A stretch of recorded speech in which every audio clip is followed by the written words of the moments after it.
Apéro spécial Play-in Tournament. Et alors, on y est? Ça y est? Hein? Oh, qu'est-ce que tu nous as ramené? De la fleur de sel. De la fleur. Parce que là, de sel. c'est fini le gros sel. C'est terminé le gros sel. Là, on y est maintenant. Tout à fait. On rentre dans la... Dans la fleur de sel, quoi. Exactement. On est dans la fleur de la fleur. Installez-vous tranquillou. Comment ça va, mon cher Alex? Bon, écoute, ça va plutôt bien. Je suis prêt à play-in, quoi. Exactement, t'es prêt à play-in comme tout le monde. On a, ça y est, le calendrier complet, ou du moins les affiches à peu près complètes qui devraient nous animer sur les prochains jours. Vous avez été nombreux à vivre cette énorme soirée du dimanche soir. Il y avait 15 matchs, 30 équipes sur les parquets. Certaines, c'est sûr et certain, sont en vacances. D'autres vont devoir jouer cette semaine dans le Play-in Tournament. Et d'autres sont en train de rompicher en attendant ce qui va se passer ce week-end. Je rappelle évidemment toutes les infos. On va vous donner plein d'infos. Que le Play-in Tournament, il est entre le 18 et le 21 mai 2020. Que les playoffs commencent le 22. Exactement. Et donc, Alex, qu'est-ce qu'on a prévu dans ce petit apéro play-in de la conférence Est? Bah alors, donc, on va commencer gentiment. Bah, demain, il y a les deux matchs, c'est-à-dire le Pacers qui reçoit Hornets, si je dis pas de bêtises, et le Celtics qui reçoit Wizards. Tout à fait. C'est-à-dire, le Pacers Hornets, c'est le 9e contre le 10e. Le Celtics Wizards, c'est le 7e contre le 8e. Tout à fait. Y a une très bonne vidéo qui, ma foi, si je ne dis pas de bêtises, est disponible sur la chaîne YouTube de votre média préféré et tout ça. Enfin, vous connaissez la phrase. Le gimmick. Qui explique comment fonctionne le play-in en 90 secondes. En 90 secondes, tout à fait, avec une voix d'hôtesse de l'air, c'est extraordinaire. C'est ça, il manque plus que la musique d'ascenseur, on est bon. Tout à fait. Mais oui, non, le 7e, 8e, le gagnant, il est qualifié direct. Exactement. Le 9e, 10e, il aura l'honneur de jouer le perdant de 7e, 8e pour être 8e. Exactement. Je sais pas si je suis très clair, sinon il y a une vidéo de 90 secondes. C'est une vidéo de 90 secondes. Exactement. Et sinon, on continuera à répéter ce putain de système pendant des années. On a plein d'infos à vous donner parce que cette semaine, on va être avec vous H24. Avant de commencer justement toutes ces petites previews sur ces deux rencontres, les horaires et compagnie, les match-ups, parce que vous savez qu'on aime bien faire les previews. Plusieurs infos à avoir. Déjà dans la Descro, vous allez cliquer, vous allez foncer sur le Trash Talk Bracket Contest. C'est un énorme concours là pendant 24 heures, mon cher Alex. On va essayer justement de savoir s'il y a un devin dans la communauté. C'est simple, vous devez remplir votre bracket pour montrer à quel point vous savez déjà ce qui va se passer sur les playoffs 2021. Alex, j'ai envie de dire, qu'est-ce qui peut gagner le vainqueur du Trash Talk Bracket Contest?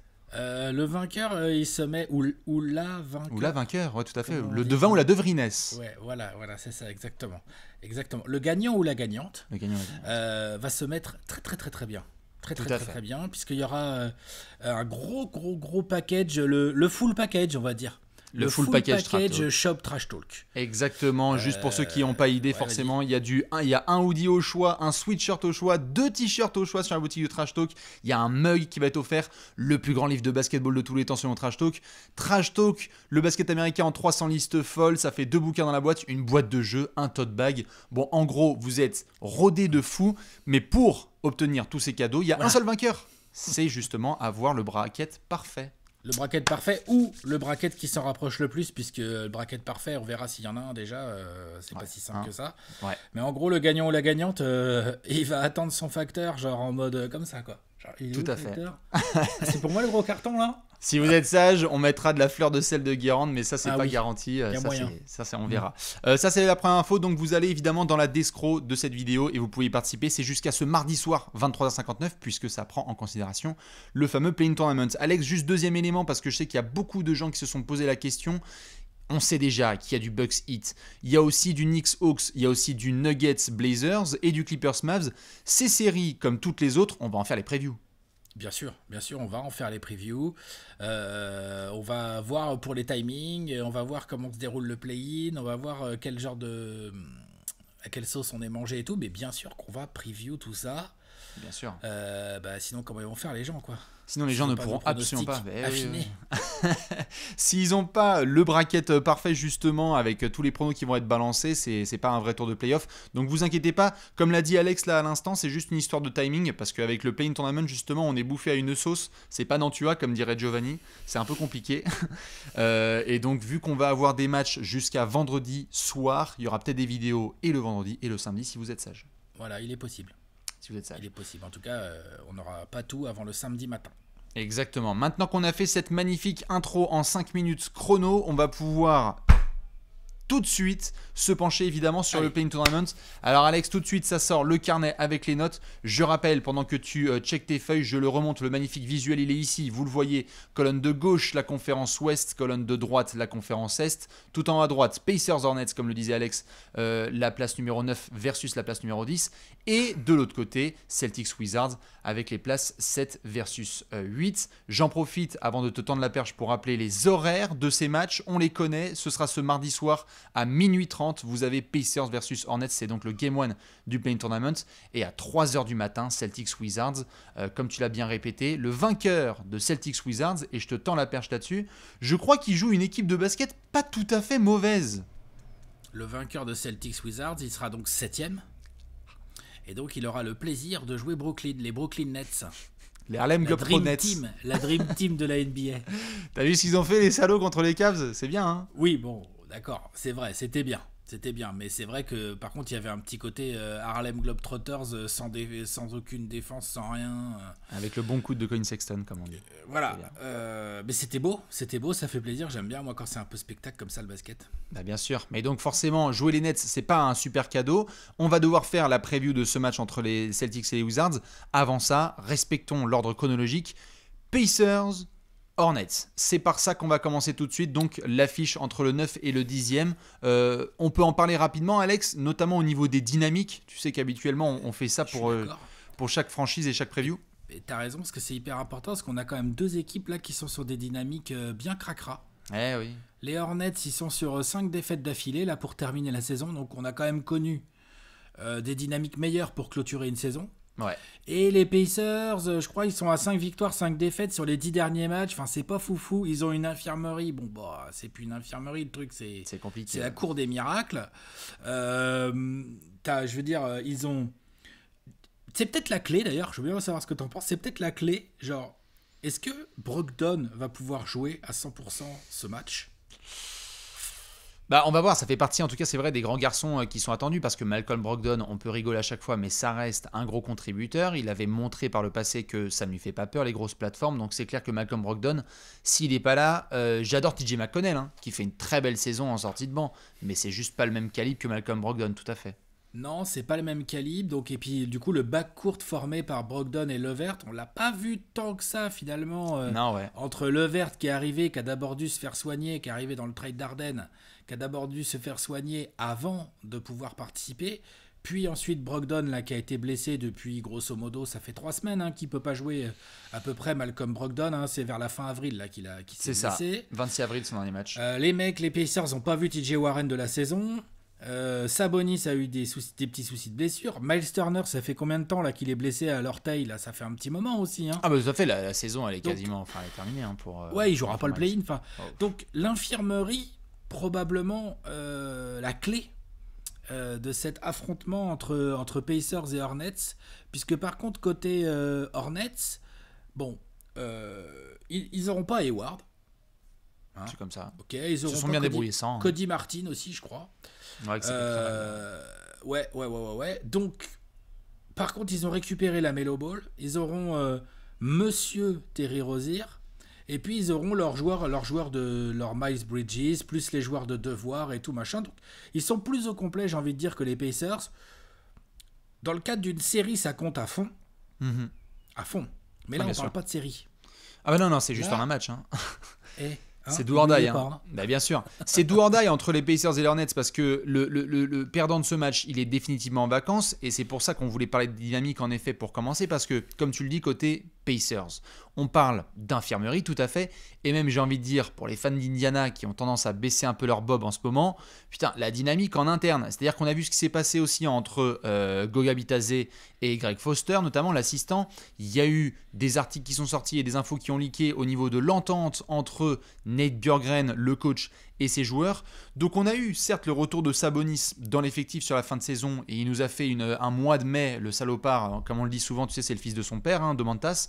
Donc c'est clair qu'il a été énorme, mais on ne sait pas vraiment quels Pacers vont se ramener dans cette confrontation et c'est malheureusement ce que Indiana nous a proposé toute la saison, c'est qu'ils avaient fait un très très gros début de saison, puis après ça a un peu chuté Et puis après, on essayait de voir avec les joueurs qui étaient présents, mais trop d'absents. Ouais. Les blessures leur ont fait trop mal. Faut le reconnaître. C'est pas pour chercher des excuses aux Pacers, c'est pas, je m'en fous. Mais c'est juste, voilà, les blessures leur ont fait trop mal. Leur chance là, entre guillemets, c'est que sur un match à la maison en plus, bon, on sait là que l'avantage du terrain est très relatif là, vu qu'il y a très peu de gens, très peu de public dans les salles. Mais sur un match, une grosse mixtape de Domantas avec un bon Caris LeVert qui chauffe, ça va quand même être pas si simple que ça à maîtriser pour les Hornets. Ah bah on peut dire oui, tout à fait qu'ils ont Indiana, ils ont peut-être après à débattre avec Terry Rozier et la Melo Ball, mais on peut peut-être dire qu'ils ont en forme les 2 meilleurs joueurs de la série, potentiellement les Pacers. Pas de la série, non, du match. Oui, de la série de 24 heures. Non mais tu vois, parce que c'est un nouveau wording. C'est une série de 4 cartons. Une série de 4 cartons. Va falloir s'ajuster. Tout à fait, il faut s'habituer à ce nouveau wording, je suis d'accord. Non mais c'est vrai. Donc du coup, ça c'est le point fort des Hornets, je pense. Enfin, le point faible, infirmerie, clairement. Point fort, je pense qu'ils ont... Des Pacers, pardon, ouais. Ils ont les 2 meilleurs joueurs, je suis d'accord avec toi. Même si Brogdon n'est pas là, je pense que LeVert et Sabonis, ça dose quand même pas mal en termes de talent pur. Bien sûr. Les joueurs des Hornets, même si ça gratte fort, hein, quand on voit Terry Rozier, la magnifique saison qu'il fait, on a vu le talent de la Melo Ball, ça va, il est quand même rookie. Et on a vu Miles Bridges beaucoup progresser, mais quand même, je pense qu'à ce niveau-là, les Pacers, même s'ils ont une infirmerie plus remplie, ont quand même le talent pour eux. Pour peu que Brogdon soit là, c'est quand même très intéressant pour les Pacers. Maintenant, côté Hornets, est-ce que sur un match comme ça, que c'est Hornets qui jouent très très bien, hein, qui font une très belle saison, à mon sens, bien au-delà de leurs espérances et de leurs attentes. Tout le monde pense ça, je pense. Hein. Personne n'avait foutu les Hornets à un spot pareil. Hein. Sauf que comme je l'ai dit là en entrée, là, quand tu m'as lancé sur les dynamiques, là, 5 défaites de suite. C'est bien cracra. C'est-à-dire que les Hornets, il n'y a pas si longtemps que ça, on parlait d'eux, genre ils pouvaient encore gratter la 7ème place. Hein. Ah oui, là, ils sont 10e. Ouais, c'est pas pareil. C'est-à-dire que s'ils veulent aller en playoff, il va falloir fumer Indiana à Indiana. Et ensuite, il va falloir fumer ou les Celtics ou les Wizards à l'extérieur aussi. Bien sûr. C'est bon. Après, sur cette dynamique, évidemment, on le sait souvent, on parle de défaites juste intrinsèquement. C'est-à-dire qu'on regarde le bilan et on se dit c'est 5 défaites. Il y a quand même eu, si je dis pas de bêtises, parce que je les ai sous les yeux, là, il y a quand même eu Denver qui est passé. Ils ont joué des grosses équipes. Il y a les Clippers qui sont passés à la maison. Et après, tu allais te déplacer chez les Knicks en overtime. Et là, à Washington, ça s'est terminé au finish. Et 3 cartons sur 4, Charlotte était devant. Donc c'est clair que ce qui est intéressant, en effet, c'est que Charlotte est face à un vrai challenge. Tu me parlais là des Pacers et notamment des meilleurs joueurs intrinsèquement. Il y a aussi un aspect expérience. Je veux dire, j'adore Terry Rozier, PJ Washington, Miles Bridges.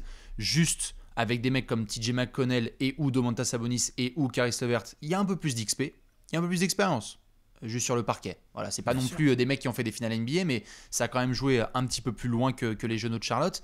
Mais c'est vrai que ce qui fait mal, c'est notamment cette fin de match, et on peut en reparler Alex de ce qui s'est passé à Washington, où typiquement Charlotte séduisant, mouvement de balle, McDaniels, PJ Washington, tout le monde qui essaie de mettre un petit peu la t'as pas Bradley Beal quoi.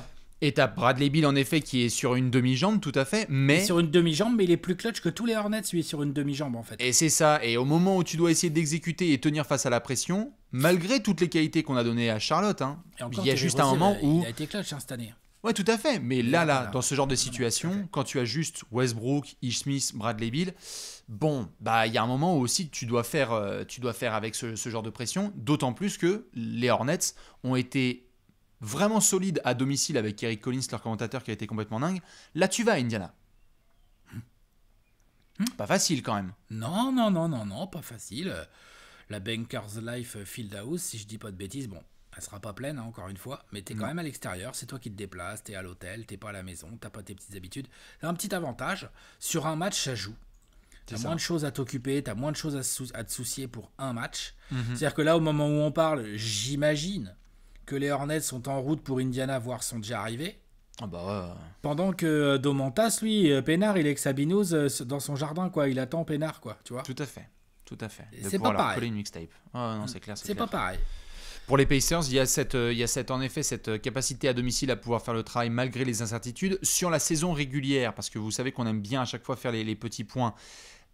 habituellement, lorsqu'on fait les previews de playoffs, et tu vas me dire, Alex, on regarde parfois et on se dit oui, sur les match-ups, ils se sont joués tant de fois, mais là, j'ai le sentiment qu'avec cette saison aussi exceptionnelle, avec autant d'absents, de cas de Covid, etc., c'est difficile de se pencher, notamment sur le fait que Charlotte a gagné, si je dis pas de bêtises, 2-1 la match-up de saison régulière avec les Pacers, et qu'en fait, ils peuvent prendre ça comme un élément vraiment important avant d'aborder la série. On est sur une saison un petit peu trop chelou, je pense, pour pouvoir mettre ça dans la sacoche. Compliqué, je pense. Je pense qu'en plus, surtout sur un match, quoi. Sur un match, c'est pas vraiment ça qui va compter. Je pense que c'est quelque chose qu'on va répéter pas mal là lors des prochaines 24-48 heures. Sur un match, je vais dire des éléments d'analyse fine assez basiques, hein, mais faut bien rentrer dans son match déjà, parce que si t'es à moins 15 à la fin du premier quart, tout est plus compliqué tout de suite. Si vous mettez moins de paniers que l'adversaire, il y a de bonnes chances pour que vous soyez dans la merde. Ça. Non mais alors voilà, allons-y sur le paquet de généralité. Donc bien rentrer dans son match, premier quart hyper important. Pas trop faire de fautes. Bien gérer les fautes. Enfin, en gros, sur une série, quand une équipe foire son premier quart et se fait fumer et mener donc 1-0, on fait oui, mais bon, ils vont pouvoir s'ajuster, machin, nanana. Là non. Là tu t'ajustes pas, là t'es perdu, t'es baisé. Surtout dans le match 9-10 où t'as pas de deuxième chance, hein. Le perdant c'est vacances. Non, bien sûr. Donc on verra laquelle des deux équipes, je veux bien ton avis à toi d'après toi, laquelle des deux équipes, parce que c'est des équipes qui aiment jouer, les deux, le ballon, ça fait des papas et tout. Ça va scorer. Alors, je pense que ça va scorer, ouais, je te confirme. Ouais.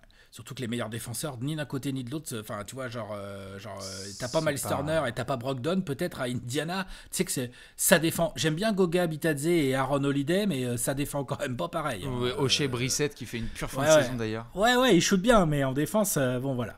Mais donc, pour ces équipes assez jeunes, avec des coachs.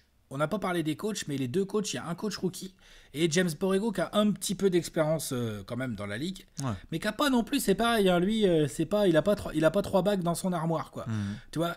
Donc ces coachs-là, ça va être important pour eux aussi. Tout est nouveau en fait. C'est-à-dire que t'es pas dans une série, c'est pas un match de saison régulière, c'est un seul match que tu dois gagner, que tu dois bien entamé. Qu'est-ce que tu fais si tes tirs rentrent pas dès le premier quart? Est-ce que tu gardes tes rotations? Est-ce que tout de suite tu joues le tout pour le tout? Et ainsi de suite, et ainsi de suite. Il y a beaucoup d'éléments. Clairement, c'est pour ça que dans cette perspective globale là, de la preview de ce match, et donc pas de cette série, il faut s'habituer à ce wording, j'ai le sentiment que Indiana, comme on l'a dit, a des éléments vraiment stables. Tu es à domicile. Tu as les deux joueurs intrinsèquement qui sont les meilleurs. Dans ton effectif, tu as des Justin Holiday, Jim McConnell, tous les gars qu'on a cités qui ont un petit peu plus d'XP et donc peuvent savoir faire comme Washington l'a fait. C'est-à-dire. T'as Brogdon aussi s'il joue, qui a quand même connu des trucs avec les Bucks. Tout à fait. Mais si tu vois, s'il y a moins 12 ou s'il y a moins 15, Indiana peut ne pas craquer et se dire genre ok, on a déjà connu ça, là on calme. Et regardez ce qui s'est passé avec Washington lorsqu'ils ont inséré un petit peu de doute dans la tête des Hornets. C'est des gamins, mettons-les dans une situation un petit peu touchy, on va voir comment ils réagissent. Par contre, de l'autre côté, moi ce qui m'éclate avec cette équipe, c'est que Charlotte, à mon avis, tu l'as dit dans l'avion en effet, peut-être qu'ils sont là en train de se déplacer pendant que Domantas Sabonis prend sa bière. Mais alors, Terry Rozier et Malik Monk, les mecs ils sont là, mais on n'a rien à perdre. On a juste envie de prendre tous les catch and shoot de la vie. Et alors, si ça rentre, mon pote, t'es les Pacers, tu t'es fait défoncer ou au moins battre à domicile par des gamins, et on l'a vu Malik Monk, hein, l'autre quand il est de passage à Paris ça devient Michael Jordan, quand t'as Terry Rozier qui est dans une situation un petit peu chaude ça devient Kobe, donc moi je pense qu'ils ont aussi du côté de Charlotte cette espèce de jeunesse un peu tu vois d'insouciance où ils peuvent se dire vas-y c'est bon, notre saison elle est réussie donc YOLO quoi. Est-ce que c'est un LaMelo game sur un match comme ça? Est-ce que c'est le rookie? Est-ce qu'on est tous sur le cul genre le patron, c'est le rookie, tu sais. Mais peut-être, il y avait des gens qui abordaient le match à Washington. On est là, on regarde, on fait merde, putain, c'est lui le plus fort sur le parquet. Il y aura des espaces comme on l'a vu là contre Washington, donc il pourra s'exprimer, c'est sûr et certain. Mais je t'avoue que j'ai cette espèce de... Je sais pas, je pense que si Simon il était là, il se taperait des barres. J'ai un espèce de truc avec Malik Monk là, ou quelqu'un qui va sortir total de ses gonds. Dans un match comme ça, il faut en avoir rien à foutre. Bien sûr. Justin Holiday, il a mis je sais pas combien de tirs à 3 points la dernière fois non, mais t'as avec raison, les Pacers. Il peut y avoir un facteur X improbable, c'est pas le mot, mais disons pas forcément un facteur X parmi les meilleurs joueurs de l'équipe, quoi. Moi, je prendrais Malik Monk. Toi, il y a un joueur que tu vas viser un petit peu, ça peut être une star, hein, évidemment, mais dans cette série de 4 cartons. Moi, je pense que c'est un bon match pour Caris LeVert. Ouais. Ouais, franchement, qui c'est qui va défendre sur Caris LeVert? La Melo Ball? Terry Rozier? Non, ils vont essayer de mettre quelques garçons dessus. Ouais, vas-y, trouve-moi les noms. Je veux bien. Je veux bien voir les noms. Mais non, mais ils vont se refiler les missions. Je pense que c'est vraiment un match je pense que la menace d'Omantas, elle est clairement identifiée. Ils ont quelques joueurs, même si Domantas est un joueur très compliqué à défendre et tout, mais ils ont quelques joueurs à mettre dessus. Ils ont des mecs un peu athlétiques, mobiles, qui vont essayer de s'occuper de Domantas. Surtout comme il n'y a pas Miles Turner, en fait, tu t'occupes de Domantas, quoi. Puis voilà, dessous. Par contre, Caris LeVert, je pense que si on a c'est le genre de match, tu vois, le talent individuel, le talent en isolation, le talent en handle, le côté capable de chauffer d'un coup aussi. Ouais. Sa taille, le côté longiligne qui est très très chiant pour les Hornets qui ont des guards assez petits finalement. Enfin, genre Malik Monk, il est nettement plus petit que... Enfin, ils sont plus petits tous, Malik Monk, Terry Rozier, tout ça. Ils sont tous plus petits que LeVert, ils sont pas forcément tellement plus rapides. Enfin, tu vois, je pense que... Ouais, moi, si j'avais un Factor X à désigner, pour moi, ce serait Caris LeVert, ouais. Très bien. Je vais partir sur le Malik Monk game, évidemment. Vous nous dites ce que vous avez comme Factor X. Je pense que Alex, sauf si tu as d'autres éléments à donner, on peut peut-être partir sur un petit pronostic. Un petit pronostic, ouais. On fait péter le pronostic ? Allez, vas-y. Ok, alors, on est donc sur Pacers Hornets. Je rappelle que c'est ce mardi soir à minuit et demi pendant que Alex est en train de nous réviser son petit prono. Là, tu vas nous sortir une prose extraordinaire. Vous pouvez le faire vous aussi. Je rappelle que c'est YOLO Total sponsorisé par Adam Silver et la fleur de sel de Guérande. Alex, the floor is yours.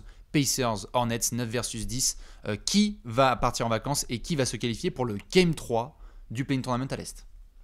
Dans la continuité de mon Factor X, je miserais sur les Pacers. Pronostic Pacers pour moi. Très bien. Je pense pas que ça sera serré. Je pense que les Pacers vont dominer ce match et vont faire le taf.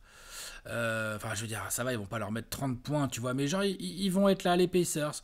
Je pense qu'en LeVert et en Domantas, voire en Brogdon s'ils jouent même un peu sur une patte, ils ont des joueurs comme ça pour lesquels les Hornets vont avoir du mal à apporter des réponses. Les Hornets vont se battre, les Hornets vont proposer leur jeu. J'ai l'impression que la marche, elle est un peu trop haute et que comme tu l'as dit, genre leur saison, ils n'ont rien à perdre, leur saison est déjà achevée. Je pense que les Pacers, ils ont encore un peu faim, il y a de la frustration. Donc je mise Pacers. Très bien. Eh bien, je vais suivre mes genoux de Charlotte. Allez les copains, on y va, on crée la surprise. Elle est trop belle cette story, cette saison, ces commentateurs, la Melo Ball, Terry Rozier, tous les garçons là qui ont cette espèce de naïveté un peu sur le terrain. On y va, on n'a rien à perdre. On n'a rien à perdre, donc on y va. Et dans un match où, même si je respecte l'expérience des Pacers, je pense que ça peut se jouer clairement sur un score assez élevé, avec deux équipes qui aiment bien galoper, bah Charlotte, je les sens plus confiants. Surtout que il y a cette espèce de... un peu de somme quand même de ce qui s'est passé à Washington. Ils avaient vraiment le match en main, Charlotte. Je pense qu'ils vont s'en souvenir, ça, dans le déplacement, et se dire « Hey les gars, regardez comment on tient face aux Wizards. Normalement, on doit pouvoir faire la même chose. Tout à fait, il pourrait être 8e, normalement, en train de jouer les Celtics au Play-in Tournament. Et donc, je vais rester sur nos amis Hornets. Tu parlais de la Melo Ball. Je me suis mis Malik Monk, évidemment, en Factor X. Mais je pense que s'il y a un espèce de match où lui peut notamment dire « Les gars, la saison d'Anthony Edwards, elle est terminée. La mienne, elle continue. La plateforme, elle est trop belle pour lui. La plateforme, elle est trop belle pour que la Melo Ball, il regarde pas le match et se dise... Regardez. Ouais, regardez, ouais, tout à fait. Je sais que la saison est terminée, tout ça, ça ne prend pas compte. 18-9-9. C'est ça, mais vous avez toujours pas envoyé votre ballotte, ouais. C'est ça. Donc, donc je vais partir sur les Hornets, mais par contre sur... je pense que ce match peut kicker le Play-in Tournament édition 2021 et que... Toi, tu vois un écart plutôt de combien pour les Pacers? T'as dit que c'était plutôt bien géré? 10, 12, 10. Ok, très bien. Une victoire propre, quoi. Ça va se jouer à 3 points au finish. Bien comme il faut. De la part de nos amis les Hornets. Donc voici pour le pronostic de cette première confrontation. C'est donc le Game 1 du Play-in Tournament. Alex, hop, il prend le stylo, il raye. Il a mis LOL à côté de Hornets et See You Later à côté des Pacers de Domantas qui joueront donc le Game 3 du Play-in Tournament. On enchaîne. Cette fois, on bascule sur Celtics. Wizards, je remontre le tableau juste déjà pour ceux qui galèrent bien évidemment. On est ici dans le tableau du bas, vous le voyez, on le disait tout à l'heure, le vainqueur de ce match il affrontera les Nets, une petite équipe de basket particulièrement prometteuse, hein, on en a parlé plus d'une fois cette saison, et le perdant justement de ce match affrontera le vainqueur du match 9-10, dans le cas d'Alex ce sont les Pacers, dans mon cas ce sont les Hornets. Je rappelle juste les horaires, c'est à 3h du matin, hein, le match de ce mardi soir entre Celtics et Wizards. Qu'est-ce qui te vient à l'esprit, Alex, quand tu vois tout de suite cette affiche entre Boston et Washington ? Plein de choses. Déjà, allez, vas-y, balance tes notes. Déjà, si je suis les Celtics, ouais. J'ai bien les boules. Parce que moi, personnellement, je pense que les Celtics, ça fait un petit moment que, là, ça fait plusieurs matchs, ça a commencé à salement glisser. En plus, il y a eu l'annonce de la blessure de Jaylen Brown, qui est quand même une sale nouvelle, hein, attention, pour les Celtics. Donc, qu'ils aillent en playoff ou pas, on verra. Ils iront sans Jaylen Brown, donc c'est vraiment chum. Ils ont tout juste un Kemba Walker qui commence vite fait à prendre du rythme. Bon, Tatum, machin, Evan, il y a des très bons joueurs, ce sont les Celtics. Être 7ème, pour eux, c'est décevant. Ouais. C'est une saison régulière décevante, on va pas se mentir. Et surtout leur fin de saison, là, c'est pas terrible, quoi. La dynamique est pas ouf. Et en plus de ça, là où tu pouvais dire, bon, attends, on va jouer des Pacers estropiés ou des Hornets tout jeunes à la maison sur un match, là, non. Là, il y a Russell triple-double et Bradley... une demi-jambe clutch. Ouais. Qui débarque en ville avec un style de jeu. Alors oui, c'est sûr que. Non, personne sait, personne. Même Scott Brooks, il sait pas. Hein. Personne sait. Mais ce qui est sûr, c'est que le danger, il est réel pour les Celtics. Il est vraiment réel. Je veux dire, tu vois les Celtics. Est-ce qu'ils ont le meilleur joueur du match, par exemple ? Non, enfin, sur un match, tu peux. Non, mais tu vois, sur un match, bien sûr, sur un match, tu peux avoir Jason Tatum, il te met 60 points, terminé, merci, au revoir. Mais sur un match, ça se trouve, ça va être Davis Bertans, ce meilleur joueur, d'accord ? Tout à fait, ok, Walker. Dans l'absolu, est-ce que les Celtics ont le meilleur joueur de ce match ?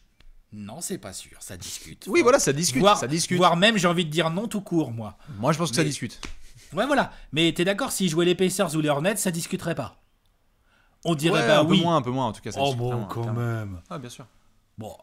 Ah non, mais à partir du moment où t'as Tatum, ça discute. Tatum, quand même. Domantas fait vraiment une belle saison, mais. Bien sûr. Moi, je mettrais quand même en dessous dans une hiérarchie. Et côté Hornets, je vois pas. Tu vois. Évidemment que quand on voit Westbrook sur sa fin de saison, t'as envie de dire c'est bon, nos amis de Washington, ils ont le meilleur joueur. Et quelque part, même Bradley Beal en opposition à Jason Tatum, tu peux te dire tout à fait. Ouais, je suis d'accord. Mais c'est comme. Enfin, on va en parler dans la preview de cette affiche, mais c'est. Y a-t-il plus schizophrénique ? Ah oui, non. Attends, je suis pas en train de dire que les Wizards vont déboîter les Celtics. Non, ils ont un joueur qui, sûr et certain, va répondre sur 48 minutes, tu vois. On verra, exactement, on n'en sait rien. Par contre, ce qu'on sait, c'est que pour les Celtics, franchement, moi je suis fan des Celtics ou je fais partie de l'effectif des Celtics ou ce que tu veux. J'avais pas envie de jouer les Wizards, voilà.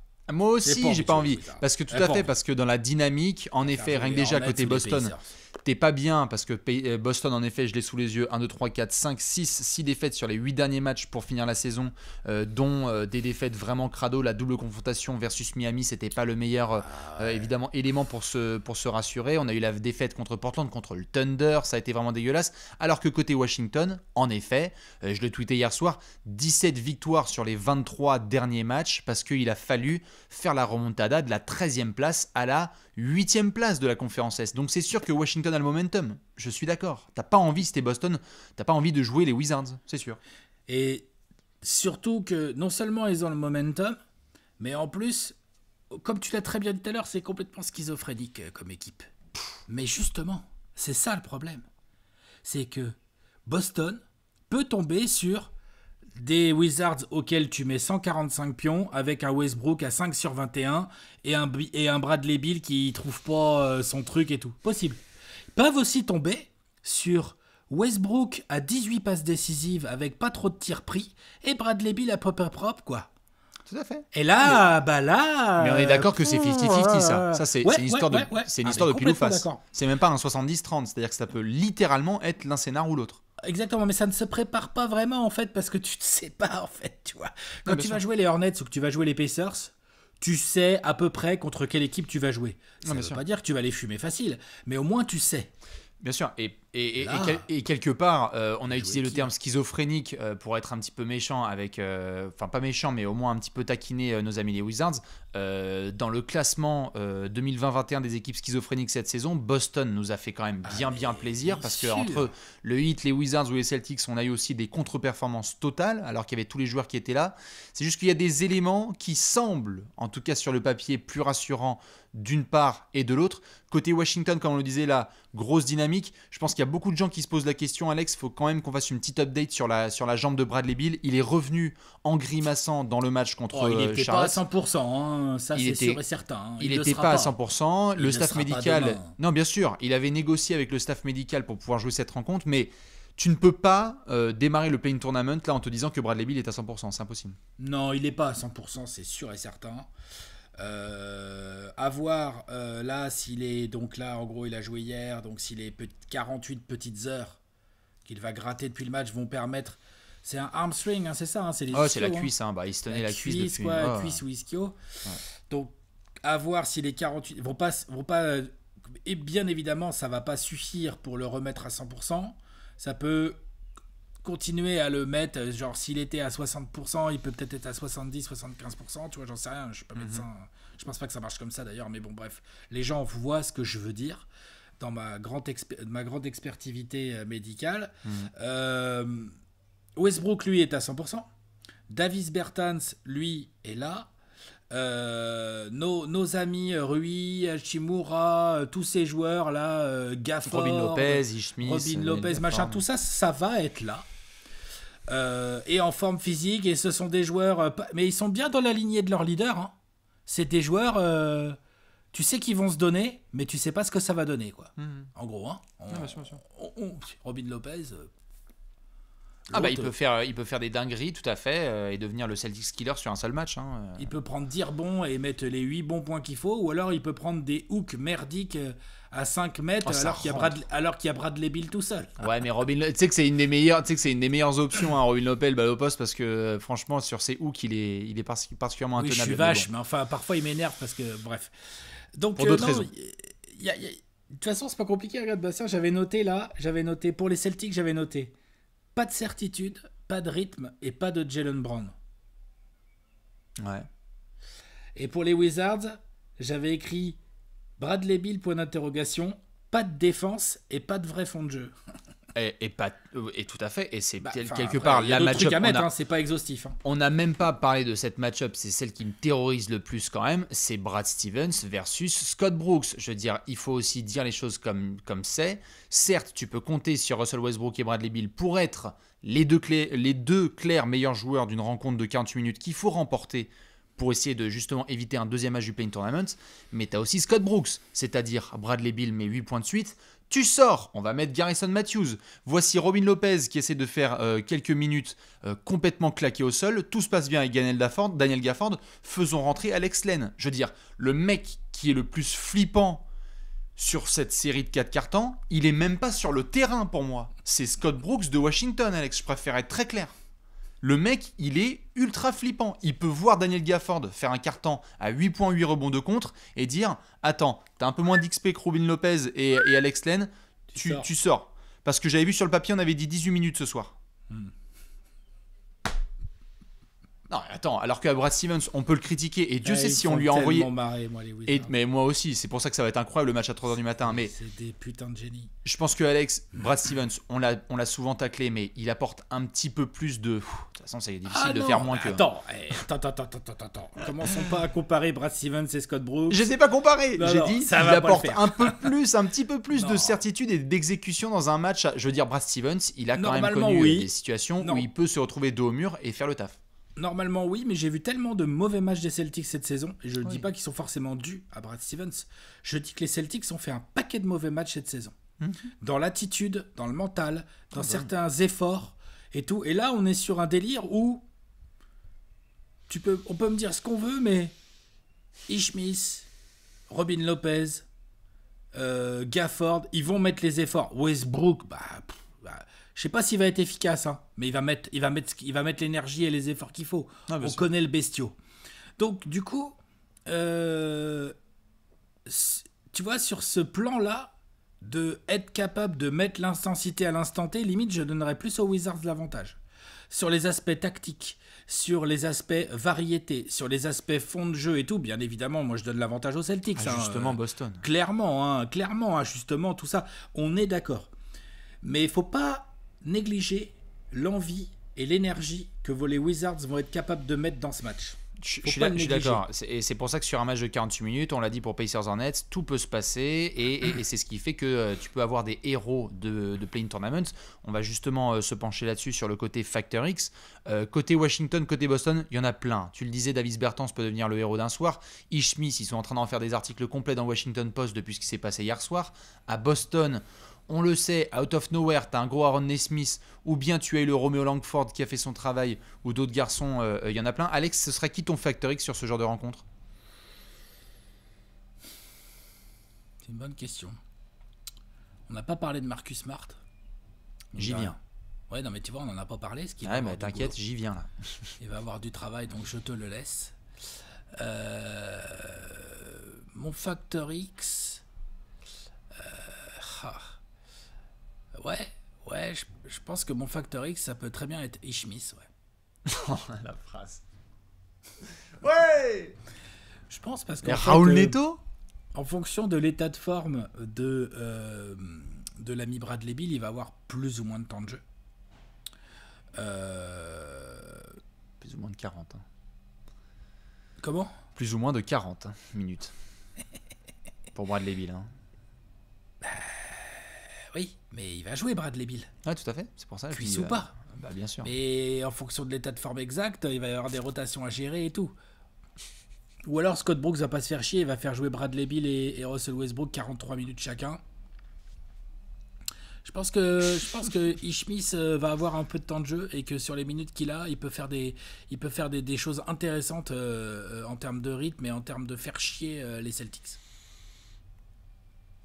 Ish Smith. Très bien.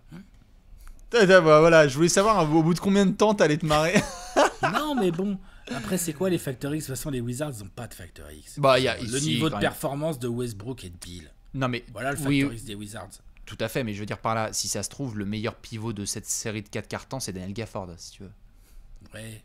Non, mais tu vois, je veux dire, attends, si t'as un mec comme ça, ou si t'as Robin Lopez ou Daniel Gafford qui font leur travail par rapport au secteur intérieur de Boston, bah, tu te transformes en Factor X sur une rencontre décisive. Il va recevoir les ballons. Moi, je pense que Gafford, il va mettre des points, il va recevoir les ballons et tout. Ça va dépendre aussi de la façon que Boston aura de les défendre. Tout à fait. Moi, justement, tu parlais de Marcus Smart, je vais partir sur lui. Parce qu'évidemment, il y a du travail, que ce soit avec du Westbrook ou du Bradley Beal qui va être en attaque en face. Donc, il faudra défendre sur eux. Marcus Smart, on le sait, c'est quand même, ça reste les poumons. J'adore Walker, j'adore Evan, j'adore Tatum et compagnie, mais les couilles et les poumons de Boston, ça reste Marcus Smart. Et dans ce genre de moment, il faut qu'il y ait les bons passages en force qui soient provoqués. Il y a aussi le fait que, en effet, le public ne sera pas énorme à Boston, mais il y aura quand même du monde. Et donc Marcus Smart à domicile avec un match on the line, bah, ça peut aller dans tous les sens. Ça peut être aussi le match où Marcus Smart il casse les couilles parce qu'on l'a vu l'année dernière dans la bulle. Ça pète des plombs avec Jaylen Brown. Ça envoie des chaises dans le vestiaire. Je sais que c'était une histoire particulière, mais il faut le remettre sur la table. Je pense qu'on va avoir quand même un Marcus Smart qui va faire le travail, qui va être très responsabilisé. Et que donc, dans le Money Time, par exemple, où il faudra faire les bonnes actions, les bonnes interceptions, se jeter sur un ballon, demander un temps mort, rentrer le gros 3 qu'il faut, après avoir fait un airball l'action précédente, j'aurais mes yeux vraiment rivés sur Marcus. Qui va bien. Ouais. Non, je suis d'accord, c'est un bon Factor X. Je pense que je vais partir sur monsieur Marcus Smart. Bien évidemment, il y a plein d'autres éléments à donner. Est-ce que tu en as d'autres avant qu'on balance un petit pronostic? Non, je suis prêt à faire mon pronostic. Je pense qu'on a bien fait le tour de cette série de 4 cartons. Exactement, et donc vous pouvez vous aussi le faire. Wizards, Celtics, on sera à Boston, c'est donc à 3h du matin ce mardi soir. Le vainqueur, je le rappelle, va affronter les Nets qui sont en deuxième place de la conférence Est. Alex, the floor is yours. Quel est ton pronostic sur ce match? Oh, quand même, Celtics, merde. Oh. Kemba Walker, Marcus Smart, Vavan. Ok, t'as pas Jaylen Brown, mais t'as Jason Tatum. Tu as quelques jeunes là qui vont sortir du banc. On va voir ce qu'ils peuvent donner dans ce genre de situation. Aaron Nesmith, je pense qu'au niveau du coach, ils ont l'avantage. C'est-à-dire qu'il y a des petites choses à voir en cours de match, prendre des bons temps morts au bon moment. Ça va être très important de prendre des bons temps morts au bon moment dans ce genre de match. On sait que Scott Brooks, c'est pas forcément ça sa grande spécialité, son point fort. Donc non, moi Celtics, pronostic Celtics, L'argument est incroyable. L'argument c'est c'est Boston, d'accord? D'accord, ils jouent en vert. Ça suffit, hein, ils sont à la maison. Mais plus sérieusement, je trouve qu'ils ont plus d'expérience sur des... en fait, ils ont plus de variété dans leurs joueurs d'expérience. C'est-à-dire qu'ils ont Kemba Walker qui a déjà quand même vécu des trucs. D'accord. Ils ont Marcus Smart et Jason Tatum qui sont allés en finale de conf plusieurs fois ensemble. Donc ils connaissent quand même un peu les matchs en jeu. Ok, il y en a qu'un, faut pas se foirer, mais merde quoi. Je veux dire voilà. Ils ont en Vavan un joueur qui a montré qu'il apportait de la technique, de la création et est capable de scorer. Vavan, c'est qui va défendre Vavan là dans ce match? Vavan, il va faire un match. Moi, je pense qu'il peut les. Si les tirs de Vavan commencent à rentrer, tu sais que ça va se voir. Hein. C'est qui va défendre Vavan là côté côté Wizards là, Raoul Neto? Non mais tu vois ce que je veux dire à un moment donné. Voilà. Donc je veux bien voir ça. Non, les Celtics ont beaucoup d'arguments. Ils ont peut-être un secteur intérieur, mais ça va. C'est pas comme s'il y avait des monstres en face, quoi. Non, tu vois, je suis d'accord. Genre ça va, quoi. Non, Celtics. Et puis tu sais quoi, il y a intérêt qu'ils le gagnent. S'ils le gagnent pas, on va causer. Hein, t'avais l'air convaincu. Tu mets quel écart? Ouais. Non, tu vois, genre par contre, je suis pas sûr qu'ils leur mettent une énorme écart parce qu'en face, ça va pas se laisser faire. Hein. Non, ça score. Westbrook, franchement, Westbrook, il va arriver là, ça va fumer. Hein, il va avoir les épaules qui fument. Hein, on le sait. Puis j'aime bien Marcus Smart et tout, mais ça va être dur à contrôler ce genre de bestiaux. Hein. Donc non, ça va pas être un gros écart, 5-6 points d'écart. Okay. Très bien. Je vais dire Celtics aussi. Ok. Je serais à IS sur un autre pronostic si Bradley Beal n'était pas dans cette situation physique-là. Je veux dire, faut dire ce qui est, le deuxième meilleur score de la NBA est sur une jambe et demie. Donc c'est tendu. Et là, à la limite, il a dû faire face aux Hornets. Ok.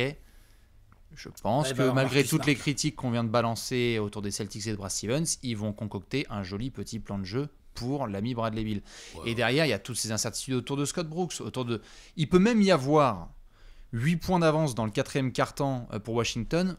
Boston peut tout à fait perdre de 25. Je ne dis pas que c'est une garantie. Hein. Je dis juste que Boston m'offre plus de capacité à pouvoir utiliser son crâne collectivement et dire « Ok les gars, on va exécuter, bien défendre et revenir petit à petit ». Je pense qu'ils sont beaucoup plus sereins en fait et qu'on va plus se rapprocher d'un premier tour entre Brooklyn et Boston. Et donc, sur l'écart, je dis allez, peut-être Boston de 8 points, un truc comme ça. Et donc derrière, on a des pronostics sensiblement identiques, quoi. C'est ça. Mais par contre, derrière, voir ce que ça pourra donner pour l'autre match. Dites-nous, vous, quel est votre pronostic sur justement Celtics Wizards. Alex, pour boucler la boucle, là, en quelques minutes, sur cette preview du Play-in Tournament à l'Est, si j'en suis ton tableau, tu aurais donc un Game 3, toi, entre les Pacers et les Wizards. À Washington. À Washington, tout à fait. Wizards-Pacers. Tout à fait. Toi, tu partirais sur quoi là-dessus? Wizards. Et donc, tu aurais ton fameux Sixers-Wizards au premier tour des playoffs, comme on en avait parlé pendant le bracket. Comme dans le bracket dans le science-fiction, qui n'était pas du tout de la science-fiction. Ouais, non, Wizards à la maison, parce que les deux équipes viendront de jouer un match. Mm-hmm. Donc, il n'y aura pas trop de différence, plus ou moins dans le même temps et tout. Les Wizards seront, s'ils ont perdu, comme on le pense tous les deux, de retour à la maison. Et seront capables, à mon avis, de battre ces Lakers, n'importe quoi. Ces Pacers bien abîmés avec trop de joueurs, à mon avis, à l'infirmerie ou pas à 100%. Ah, je suis d'accord. Donc Wizards qui passe, s'ils croisent les Pacers. Et donc toi, tu aurais un Wizards Hornets. Wizards Hornets et Washington refait un peu mieux le travail. On évite d'attendre de se rendre... Toi aussi, tu as Washington en 8 et tu as Celtics en 7. Au final, on a juste la différence, c'est qu'on voit les Pacers et les Hornets chacun de notre côté. Mais bon, ça change rien, il n'y en a aucun des deux qui passe, quoi. Tout à fait, mais je remonte le tableau tout à fait. Dans le Play-in Tournament, on a bien les équipes 7 et 8 qui, quoi qu'ils, vont en play-off aux places 7 et 8 en fait. En fait, ouais. Pas d'upset. Non. Pas d'upset de prévu. On verra ce que ça va donner dans l'extraordinaire conférence Est, puisque vous la voyez sur la gauche, il y a du Lakers Warriors et il y a du Grizzlies Spurs. Ouest.